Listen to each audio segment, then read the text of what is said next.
Listen, bitch, let's talk about what awareness of behavior actually looks like. Okay.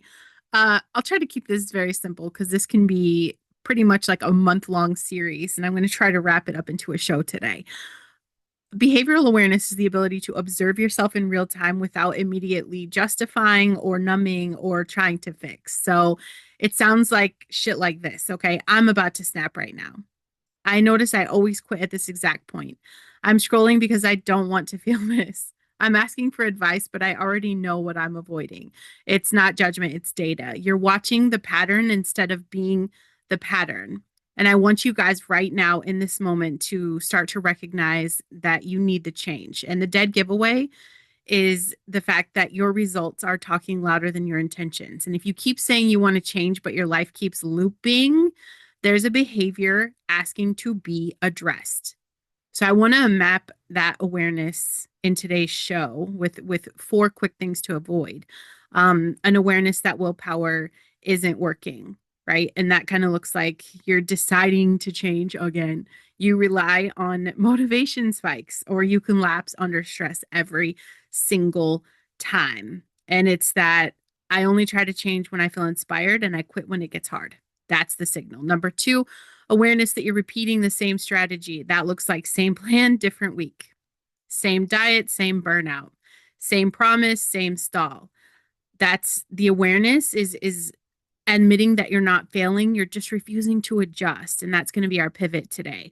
Awareness that you're letting others define you.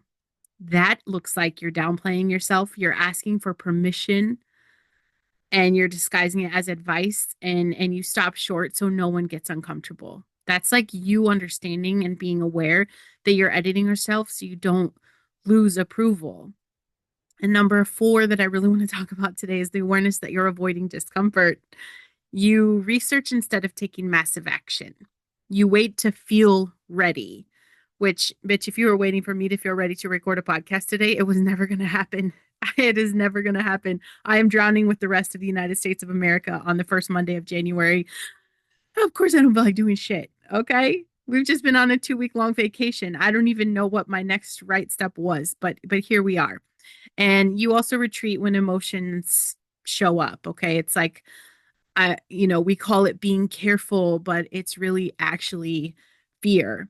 And the clearest sign that I need you to understand today to get you to understand you need to change is when your behavior no longer matches the person that you say you are. Awareness starts knocking. So if you are someone who is feeling frustrated, if you are restless, if you're irritated, if you're full of shame, if you're just consumed with boredom, if you have that quiet voice saying, I can't keep doing this, and you could feel it deep in your chest, this is your integrity calling you higher.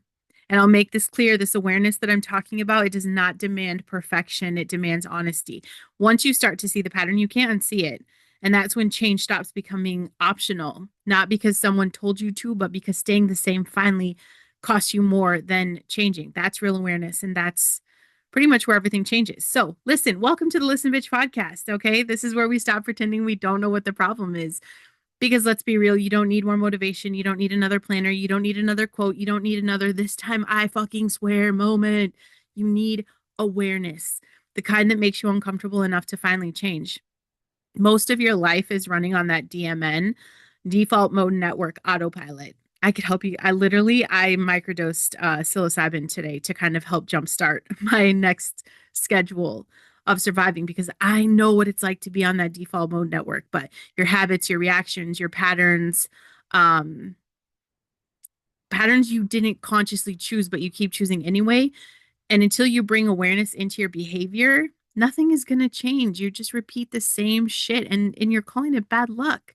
So let's get deeper into why these four things are going to help you. Step one, stop relying on willpower. It is sabotaging your transformation.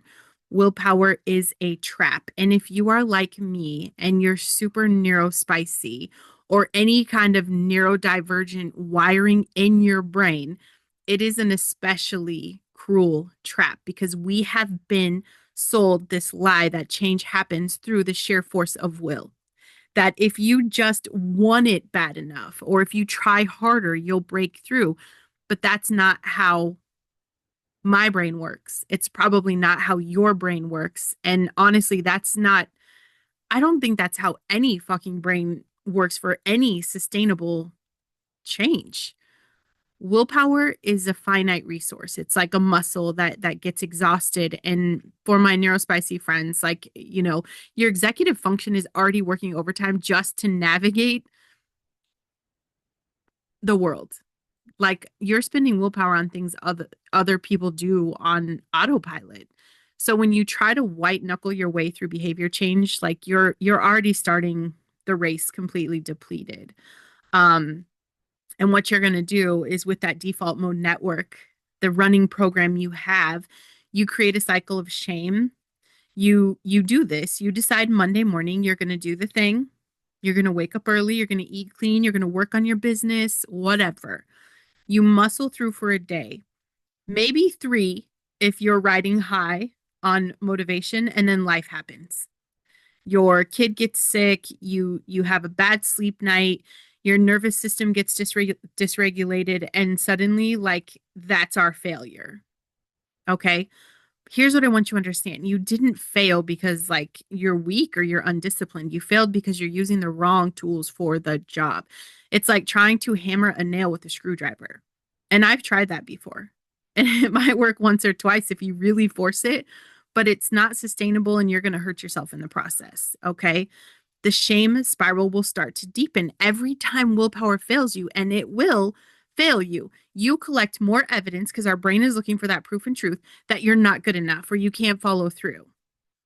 And this, for your brain, it's going to reinforce that rejection sensitivity and the internal narrative that you are broken. You're not broken. And I feel like a broken record because I say that to you all the time. You're not broken. You're just using a system designed for someone else's operating system. And what's going to happen is you burn out completely. Eventually, you're going to stop trying at all because the pain of failing again feels worse than staying stuck. And this is where a lot of people live. It's where a lot of people live. So I don't want you to think that you're alone or that your bullshit makes you special, because it doesn't. A lot of people are here. And you're in this kind of numb resignation where you've given up on your God-given potential because you think transformation requires a level of discipline that you just don't have. So you have to get strategic instead of strong. You stop asking, how can I force myself to do this? Bitch, I know you're asking yourself that now. Like last week, how am I going to force myself to do this? And start asking, like, how can I make this inevitable? You design your environment, your systems, and your life in a way that makes the desired behavior the path of the least resistance. That's what you have to do. And you're going to feel lighter because there's this massive weight that lifts when you realize you don't have to be in a constant battle with yourself. You're not fighting your brain anymore. You're working with it. And then you're actually going to follow through, not because you're suddenly more disciplined, but because you've removed the friction, and the behavior happens almost automatically because you've set up the conditions for success. And when you stop relying on willpower, you free up that mental energy for the creativity, for connection, and actually building the life that God called you to. You stop spending all your bandwidth on behavior management and you start channeling it into that purpose. And for you guys, my moms, my entrepreneurs, my multi-passionate creators, we can't just do one thing. You know what this means. You stop feeling like a failure in your own life. You stop the constant mental gymnastics of, like, why can't I just do the damn thing? Why can't I do the thing? I sit here, I know the thing, I see the thing, I know the steps. It's not that hard. Why can't I do it? You step into your potential not through force, but through wisdom. Through wisdom. Do not rely on willpower to, like, what is something we can say? Probably a lot of people want to eat healthy, right? Don't rely on willpower to eat healthy. Remove the junk food from your house. I literally don't buy the snacks anymore. I don't. Some days Brandon's pissed at Brandon for not buying the snacks. The kids are mad every day. Don't Just don't have it in the house and don't rely on willpower to work it out. Put your sneakers by the bed so they're the first thing you see. Literally, when I come into my office, I've got a treadmill behind my recording studio. My shoes are right over, they're right there in front of the treadmill. So I walk in here, I see the shoes, I get on the treadmill. It's a process, right? Make the thing you want to do the first thing you see because that makes the right choice the easy choice. Visual cues are your best friend if your brain is like mine. So, out of sight literally means out of mind for us. A lot of people don't get that. I think to this day, my husband still doesn't understand that's just how I function. Out of sight, out of mind. It literally means out of mind. So, use this to your advantage. If you want to drink more water, put filled water bottles everywhere. If you want to journal, leave the journal open on your pillow. It's the same thing with my Bible. That's, picking up the Bible before my phone is a lot of the foundation of how I could show up when I don't feel like it, right? It's how I could do the next thing, setting myself up with that foundation. But I leave it open and it's not just one. I have at least three scattered through the house so I can grab it. And don't say, you know, I'll work on my business when I have time. Say if it's 9 a.m. and the kids are at school, then I sit at my desk for 25 minutes. That's it. That's it. Set a timer. And then when you're specific, all of a sudden you don't have that decision fatigue. Automate your decisions ahead of time. Your executive function struggles with initiating tasks, okay? It's the if then statements. They bypass that bottleneck by pre-deciding what happens when, okay? If then. And you want a habit stack, like attach the new behaviors to existing ones. Like after I pour my tea, I'll write three things that I'm grateful for, or coffee. A lot of you bitches drink coffee. Write down the three things that I'm grateful for. After the kids and I are done with school, we'll do a 10-minute walk, right? Leverage the things that you already do consistently. And I know that there are things in your life you do consistently. So let's leverage that. So when I do this, if I do this, then I do this. Don't create new routines from scratch. You have to piggyback on the existing ones because that's how our brains are going to connect the pattern. And if you reduce friction for good habits and increase friction for the bad ones, right? If you want to read more, keep a book on the couch where you usually sit to scroll on your phone. If you want to scroll less, delete the social media apps. Only access them through the browser. That adds an extra step and it's going to create a pause. Okay? We're all about the path of least resistance. I know that's how my brain works. Okay. So you have to engineer your environment so that resistance works in your favor.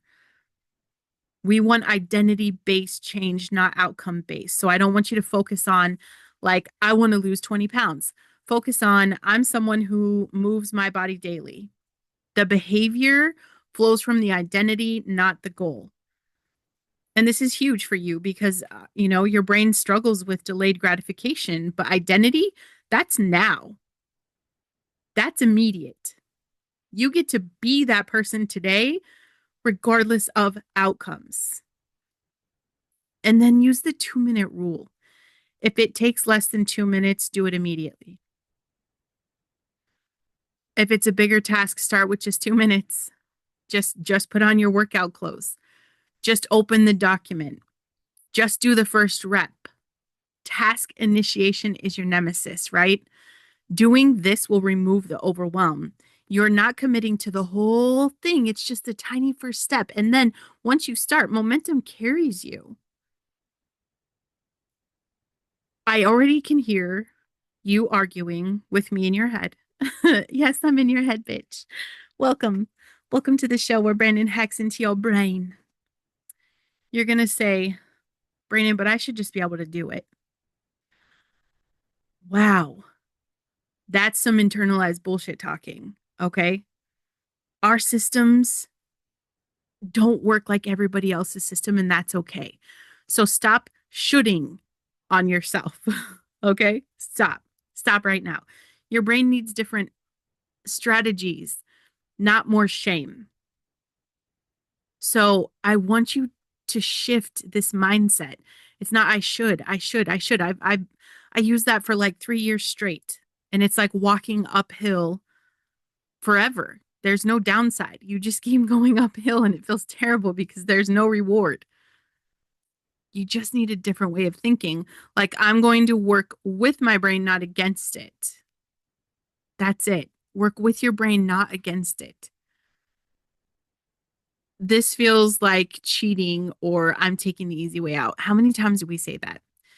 You've been taught that suffering equals virtue. It doesn't. God didn't call you to needlessly struggle, right? He knows we're in the arena and we're in the fight for our lives right now. He knows that. We don't need the extra needless bullshit. He called you to steward your gifts and your potential effectively. Systems and strategies are not shortcuts, it's stewardship. It's time that we're just smart with the brain that God gave us. Brandon, what if I still fail even with the systems? That's your past wounds talking. Yes, you've not made it work before, and that's okay, but it's just because you were using the wrong approach. This is so much different. It's different.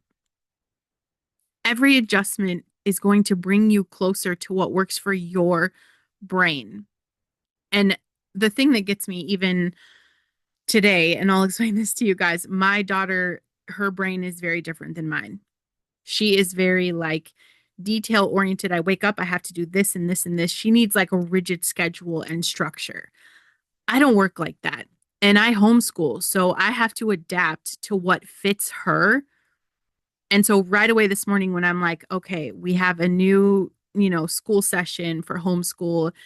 I had a lot of pre-planning to do. It's just a lot, okay? Um, and I'm fighting it because I'm like, I can't be structured, but I have to be. But what happens, what I really had to talk myself through today is that I'm confusing systems with restriction because a good system is going to create more freedom. And it actually did help a lot today. We were running super behind. I had to run errands too before we got a lot of stuff done. And we still managed to get everything done. And on a normal day now, when life isn't happening, like having to run all over the place like crazy, it really will. I can see the proof and truth that it's going to give us more freedom. That's it. I have more time to create in my office because I followed a system for her. It's weird, right? Structure in the small things creates freedom in the big things. It just does that. Um, you're probably thinking, I've tried everything and nothing works. You haven't tried everything. You tried everything through the lens of willpower.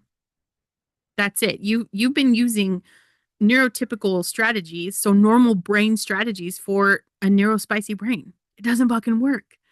That's it. You've got to be done forcing what doesn't fit. I'm going to design something that actually works for how I'm wired. What's another question you're going to have for me, bitch? But what if I'm just lazy? Stop it right now.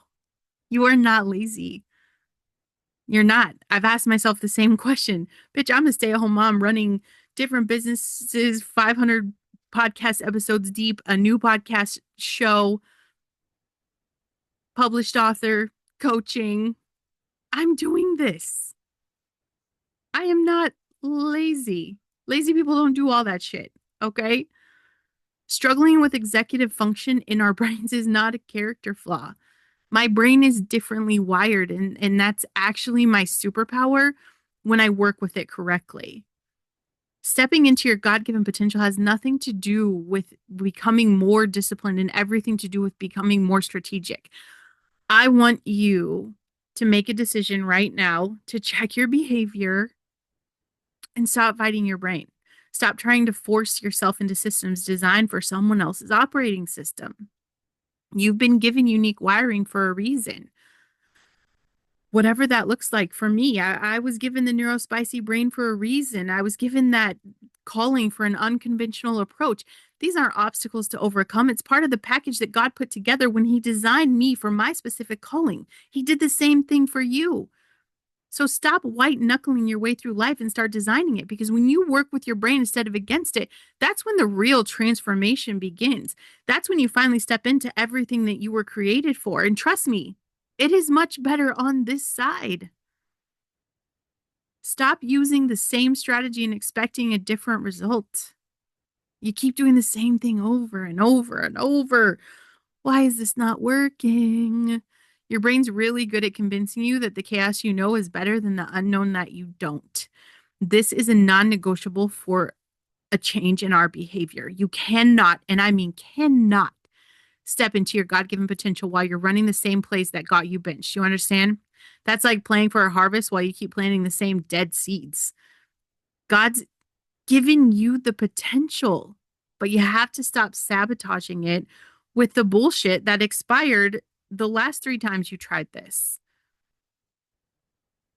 You, you keep using the same approach, and this is what's actually happening. Your brain gets lazy because it doesn't have to problem solve. Okay. You reinforce the neural pathways that lead you to the same dead ends. You stay on the loop de loop. You understand the default mode network, loop de loop. And you're wasting so much time and energy that you could use to build something new.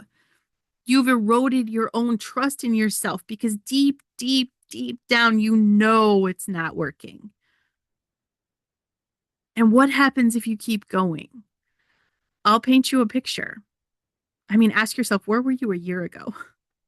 Because guess what? You'll be sitting here a year from now, maybe two, maybe five, having the exact same conversation with yourself, same frustrations, the same, why can't I should just thoughts, same disappointment, except now you're older, you're more tired, and you've added a nice thick layer of bitterness because nothing ever works for you.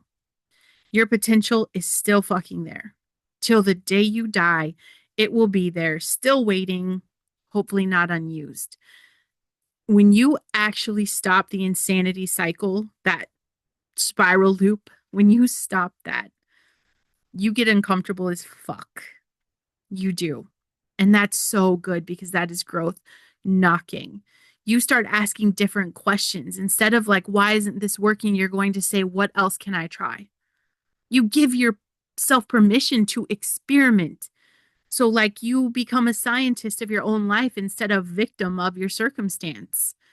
This is where we create that space for God to show us the new path because we're finally not blocking the door with our old bullshit. This is not, listen, bitch, this is not about becoming someone else, okay? This is about becoming more of who God created you to be by getting rid of the strategies that are keeping you small. When you stop repeating what doesn't work, you reclaim your energy for what actually moves the needle. You build evidence that you can change, which is rocket fuel for more change. You stop feeling like a failure and you start feeling like a learner. You open yourself up to divine reflection instead of human stubbornness.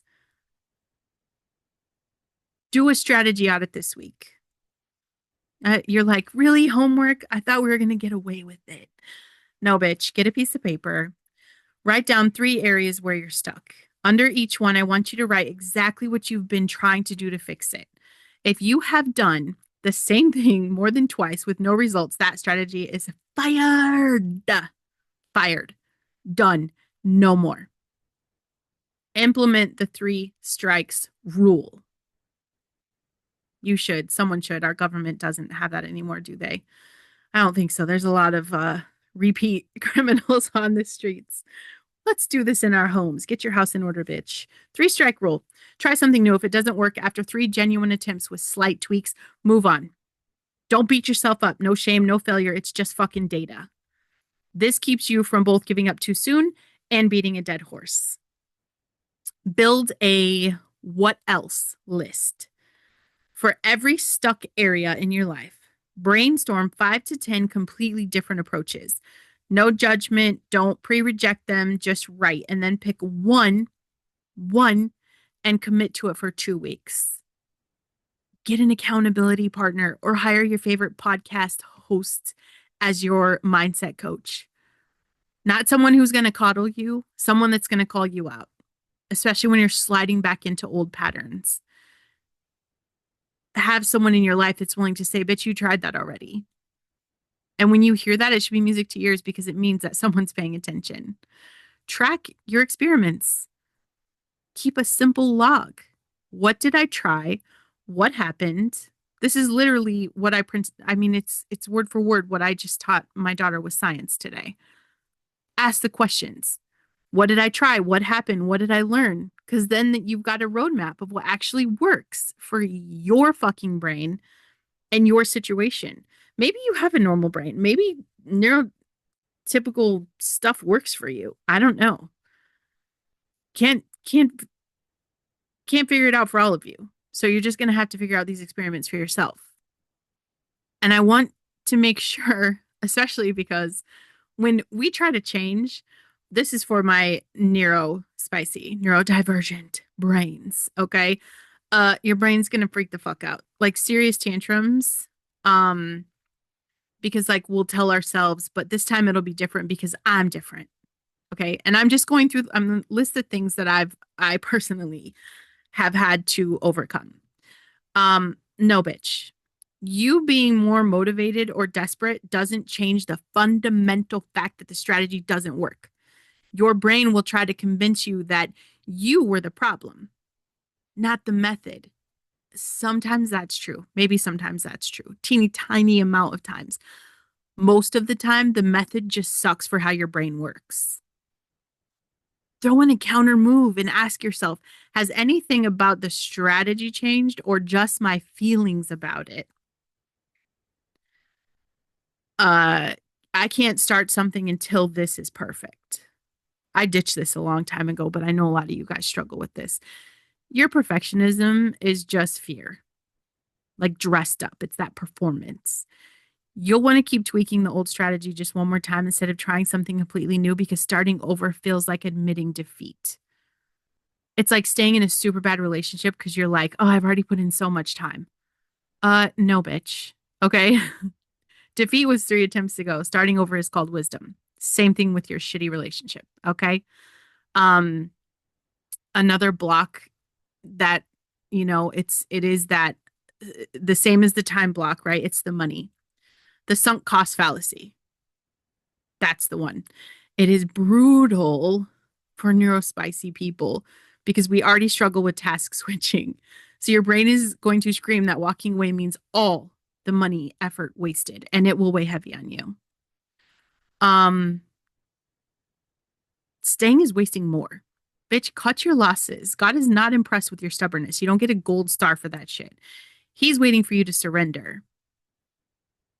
But Brandon, what if the new way doesn't work either? Analysis paralysis, bitch. Disguised. Your brain would rather stay in familiar failure than risk new failure because at least you know what this disappointment feels like. What if it does work? And you're never going to know unless you try. And even if it doesn't, you've eliminated one more thing that doesn't work, which gets you closer to actually what works. Everybody wants to cheat the system. You can't fucking cheat the system. You can't do it. There is no hack. I don't have time to learn a new system. You don't have time to keep spinning your wheels either. How has this worked for you in the past 5 years to move the needle forward? Here you are, spinning your wheels.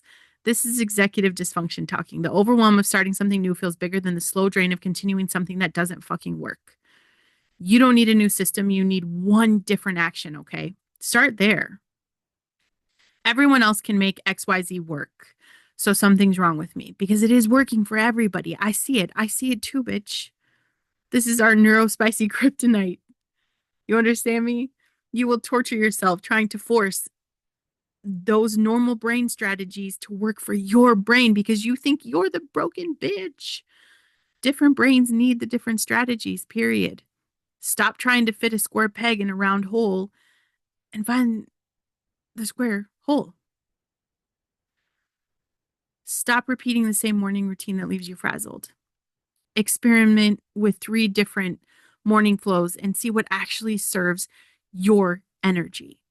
Stop using the same productivity app that you downloaded and abandoned 4 times and try the 3 things on a sticky note method for the week, okay? Stop forcing yourself to network at events when you come home depleted. Build relationships through voice memos or small, intentional coffee dates. Stop trying to write out detailed plans that you're never going to follow. Try recording voice notes of your ideas and hire someone to organize them. Stop beating yourself up for not being consistent with strategies that don't match your brain. Start building flexibility into your strategy so that your patterns become features and not roadblocks. Your God given potential is not going to be unlocked by doing the same thing harder. It's going to be unlocked by having the courage to try something different, fail forward, and trust that God is not just watching you struggle, He's waiting to show you a better way. But you have to let go of the old shit. You have to make room. And you have to be able to look a little foolish trying something new. Bitch, I've started from zero. You have to be willing to be the new kid instead of looking competent doing something that doesn't work. The only difference between you and the person living in their potential is they stopped doing what wasn't working. That's fucking it. They didn't get smarter or more talented or more blessed. They just got tired enough of the same results to try a different path. So, what's it going to be? Same strategy, same results, same conversation with yourself next year, or new strategy, unknown results, and the actual possibility of breakthrough. Your potential is waiting, but not on that road you keep traveling on. It's waiting on the path you haven't taken yet. And you have to stop letting other people decide who you are. You can't rewire your brain while you're still running someone else's shit. Your behavior is the output of your beliefs about yourself. And those beliefs come from, your third grade fucking teacher, your judgmental aunt, or the ex who told you you'd never amount to anything. You're living their story, not yours. Our brains are only going to work for us when we are the ones creating the new pathways. You can't build new highways in your brain while constantly rerouting back to other people's map of who they think you should be. You have to understand this. God did not whisper your purpose to your mother-in-law. He didn't tell your old boss. And he sure as fuck did not tell all these internet trolls. Okay? He told you. And if you keep letting these fuckers define you, you're going to stay stuck in a loop of people pleasing and performance anxiety. You will second guess every decision, wondering what they'll think. Shrink yourself to fit into boxes that other people built for you. You're going to burn out trying to be all the things to all the people and every woman I've ever coached, which it's all been women at the top. These, multi-million dollar earners think they have it all and they are miserable because this is what they've become. And then you feel like a fraud because you're literally living like someone that you're not. And then you miss your actual calling because you're too busy fulfilling someone else's expectations.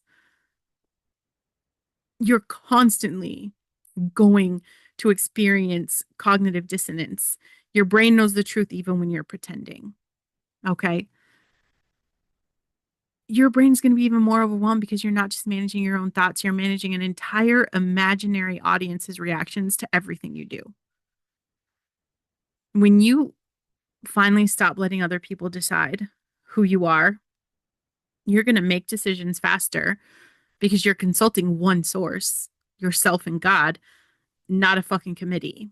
And you're going to feel lighter, like you can finally breathe. You're going to stop apologizing for taking up space.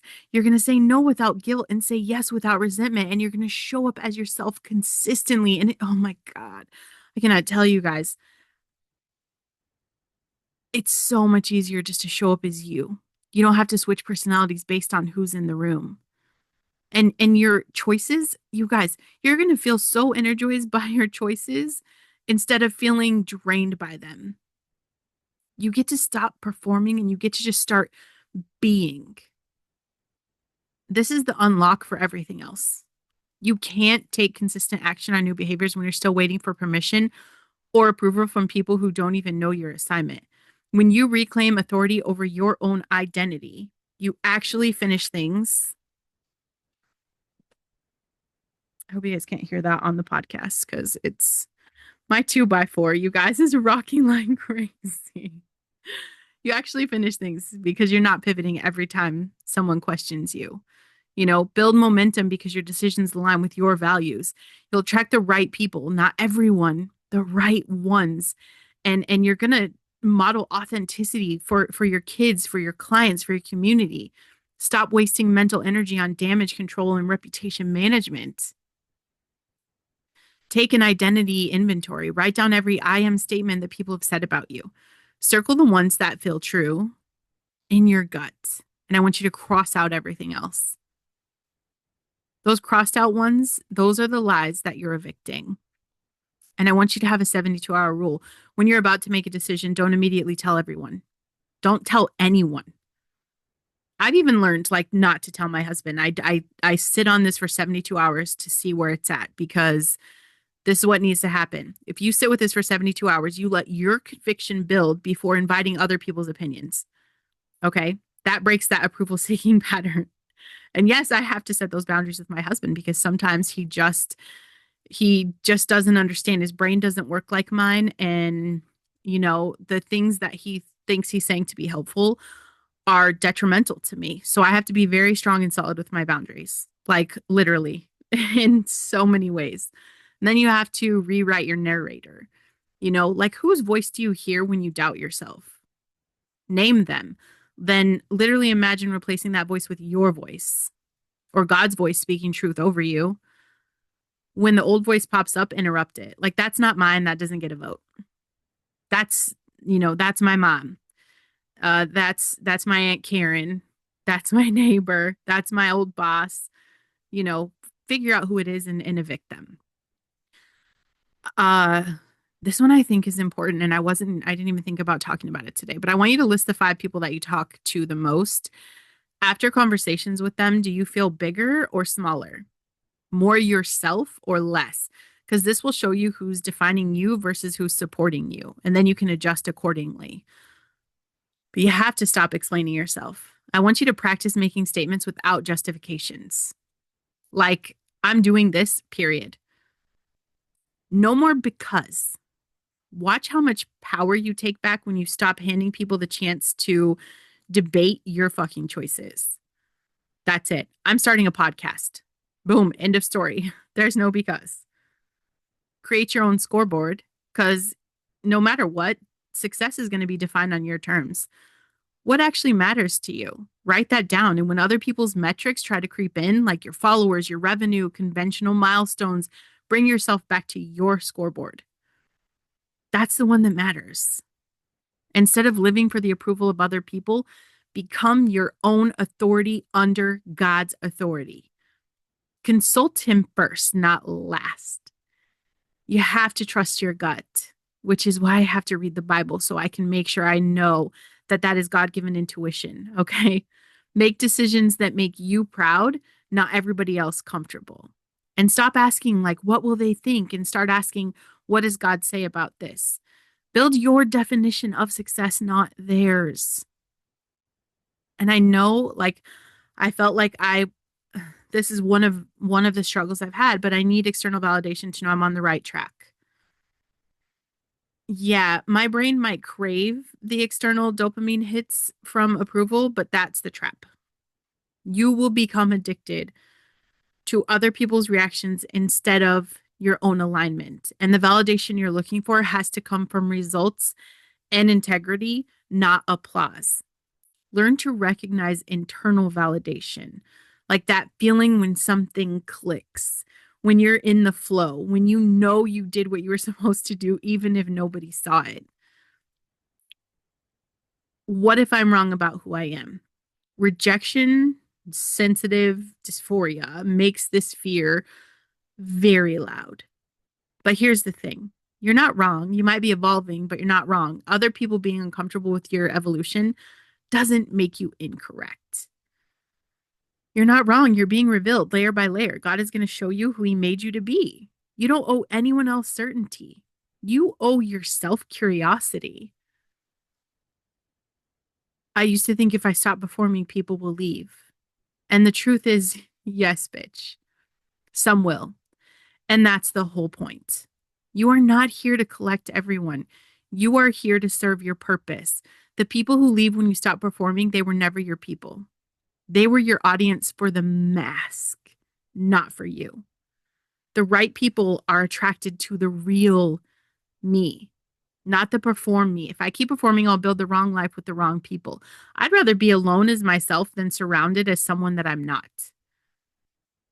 Maybe you feel like, you can't trust your own judgment because you're too impulsive or you're too inconsistent.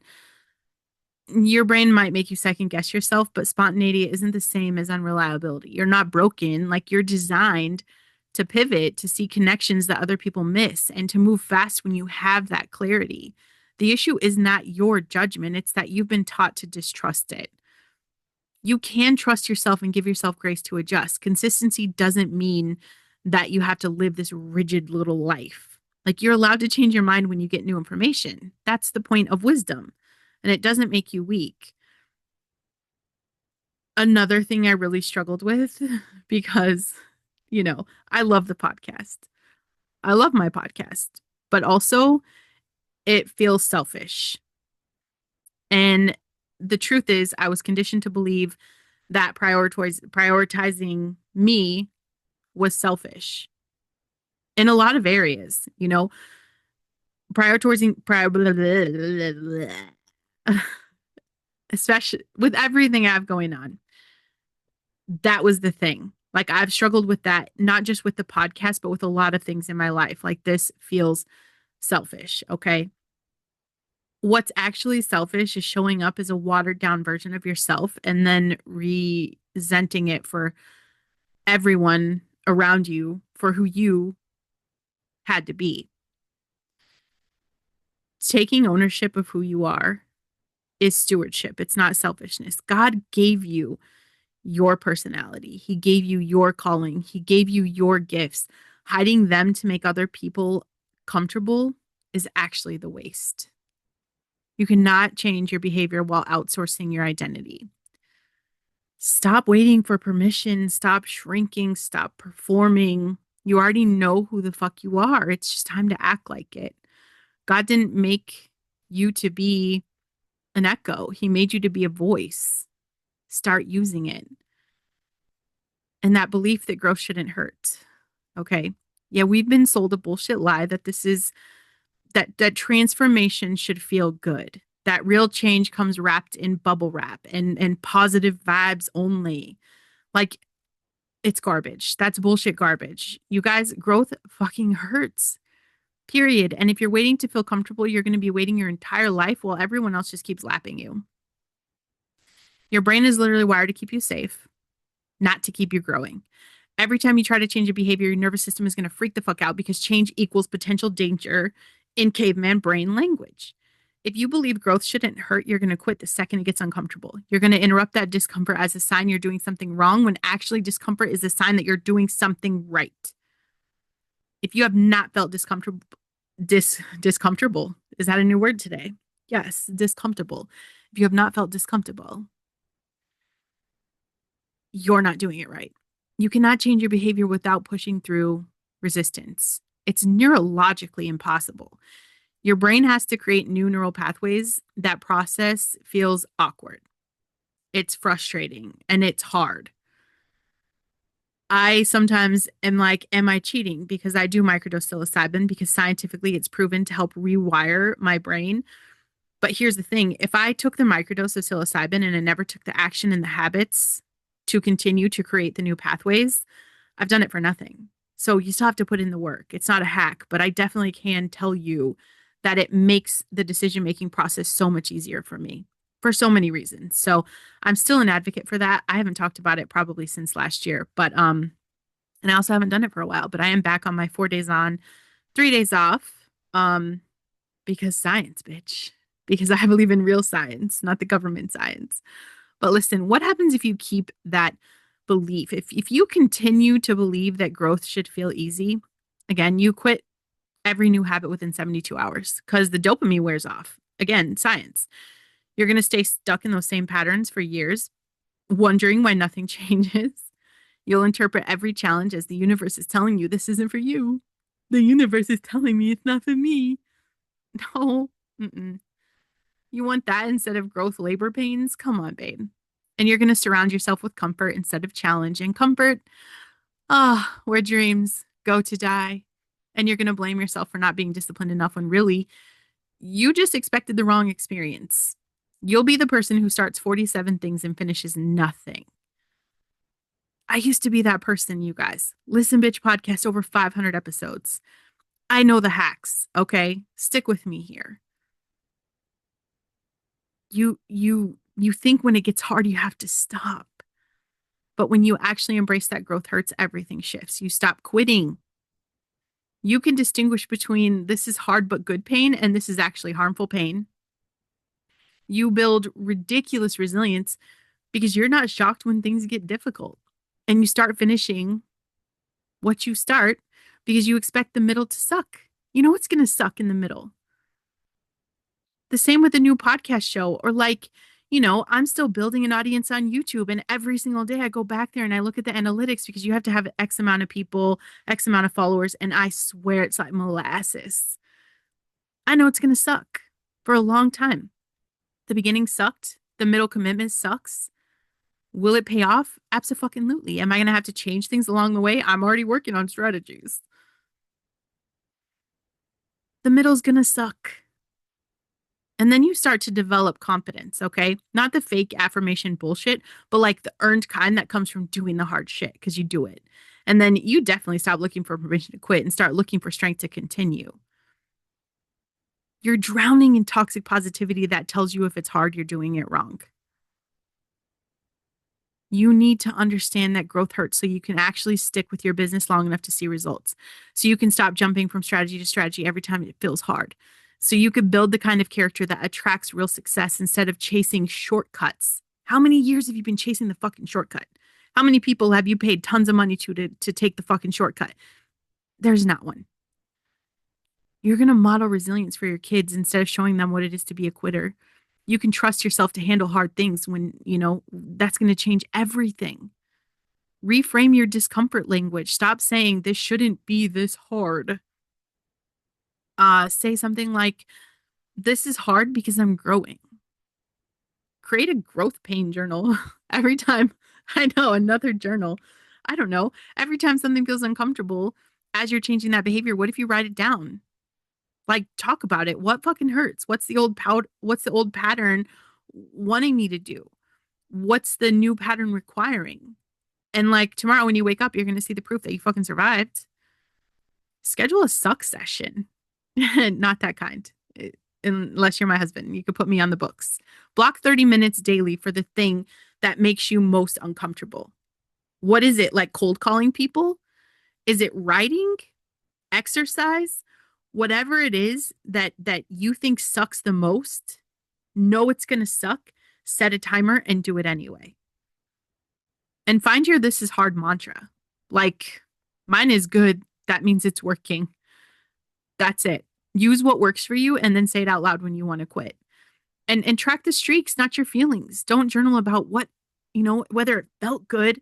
Mark an X on a calendar for every day that you did the hard thing. The visual proof matters more than your feelings. And I promise after 30 days of seeing that big fucking red X on your calendar, you'd be like, damn, that's hot.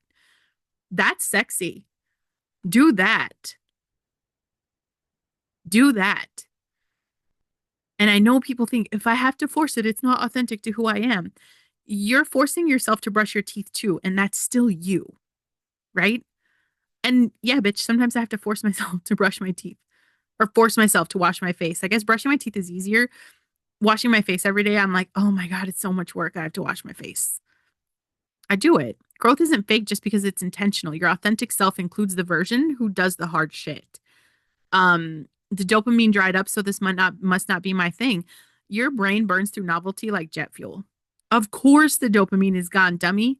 That's when the actual work begins. This is exactly where everyone else quits. This is what separates you from the pack, which is why you pushing through here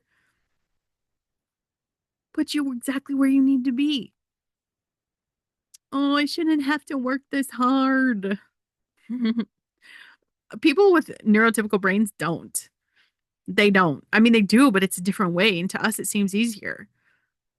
So what? Who cares? You think God gave you the brain you have as a punishment? You're a special kind of stupid. He gave it to you because the version of you on the other side of mastering it is unstoppable. So learn to play your own game. Discomfort means I'm doing damage. Discomfort means I'm burning out. No. You need to learn the difference between growth discomfort and harm discomfort. Growth discomfort is very temporary. It's specific to the task. It gets better with repetition. Harm discomfort is persistent. It affects your whole system. and it gets worse over time. So you have to learn your body's signal. Uh, I'll start when I have more energy. That day isn't coming, especially if you're a mom. Okay. It's not coming. You build capacity by doing the thing, not before the thing. You're waiting for a starting line that doesn't exist. And I know everyone else makes change look easy. You're comparing your insides to their outsides. That's why it looks like that. So stop it. Also, who the fuck cares? You're running your own race. Become a scientist of your brain. Aw, B, are you going to tell me to write it down? Fuck yeah. Write it down. My brain is telling me to quit right now. What's that about? Oh, we hit minute 12 of this task. That's my pattern. What if I go 15 minutes today? Instead of seeking comfort, seek capability. Every time you do the uncomfortable shit, you're literally building the new pathways. You understand you're becoming someone different on a cellular level. That's not motivational poster talk. That's not an Instagram fucking quote. That is neuroscience. Instead of waiting to feel like it, decide you're the kind of person who does hard things and then act like that person because your feelings are going to follow your actions, not the other way around. Bottom line, I love you so much and I want this for you. Hopefully, not more than you want it for yourself. I hope you're going to fight for this. If you want different behavior, you need to get comfortable being uncomfortable. That's it. Be willing to feel every uncomfortable feeling on the way there. And you just spent the last however many minutes going with me, going through these behavior changes that will actually move the needle in your life. And I know you're fired up right now. Like I feel that. Like you're ready to run through a wall. Good. But here's what's going to happen. Tomorrow morning, you're going to wake up and that old version of you is going to start whispering. She's going to tell you that you could start next Monday, that maybe you need to think about it more, that maybe this isn't the right time. And that is the exact moment everything is decided. Not right now while you're motivated, not when you're feeling inspired, but in that split second tomorrow when it gets hard and you have to choose between who you've been and who you're becoming, you've got to understand something. God didn't bring you to this podcast by accident. He didn't let you hear these words so you could nod along and do nothing. He is calling you up. He is calling you out of that little uncomfortable life that you've been living, and he is calling you into the potential he placed inside of you. And he's not going to drag you there. Neither am I. Bitch, you have to choose this every single day. And if you're like me, sometimes we have to choose it every single hour and it's going to fucking hurt and it's going to be messy. And your brain's going to be like, this is boring. I've lost interest. And your anxiety is going to tell you that you're doing it wrong. And your perfectionism is going to tell you that you're not good enough yet. And you know what you're going to do? You're going to fucking do it anyway. Because you are done being the person who starts things and doesn't finish them. You're done being the person who has all this potential but nothing to show for it. You're done playing small because playing small is comfortable. This is what I want you to do. Pick one. One of the 4 behaviors we talked about, just one. Don't overhaul your entire life tomorrow. Okay? That's not how this works. Pick one behavior to change and commit to it for the next 7 days. Commit, right? So we're not going for perfect. We're not going for flawless. Just commit. When it gets hard, not if, but when, I want you to remember this moment right now. Remember that you knew it was going to be hard. Remember that hard doesn't mean wrong. Remember that you're literally rewiring your brain and that is never comfortable. You are capable of so much more than you're currently doing. And I don't say that to make you feel bad about where you are. I say it because it's true. And somebody needs to tell you the truth with love instead of letting you coast. Why the fuck are these people just not even telling you the truth about your life? Everyone's signing off on your bullshit. You don't need people like that. God gave me 6 beautiful kids, multiple businesses, this platform, this voice. He gave me all of it because he knew I could handle it. And it's not easy and it's not without struggle, but he knew I could fucking do it. So what is it that you're meant to do? Because it's time for you to know it too. Go change your behavior. Go step into your potential.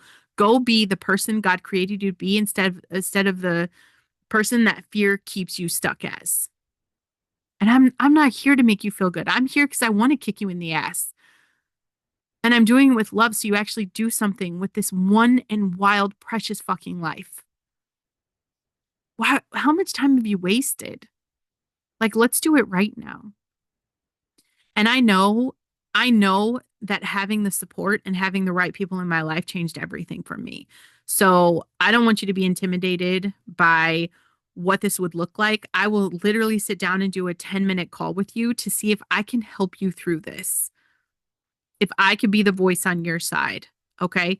10 minutes. You guys can go through my show notes. You can see that. But this is, I literally coach people through this process, and it is a different, it's different in a one-on-one container rather than, I'm talking to you and a lot of other people. And I can't specifically speak to your life until we're in that one-on-one space. So check the show notes for that. It's a free 10-minute thing, right? It's what I love to do. I want to help you help yourself, you know, and learn to work with your brain, not against it. All right. I love you bitches, and I will see you later.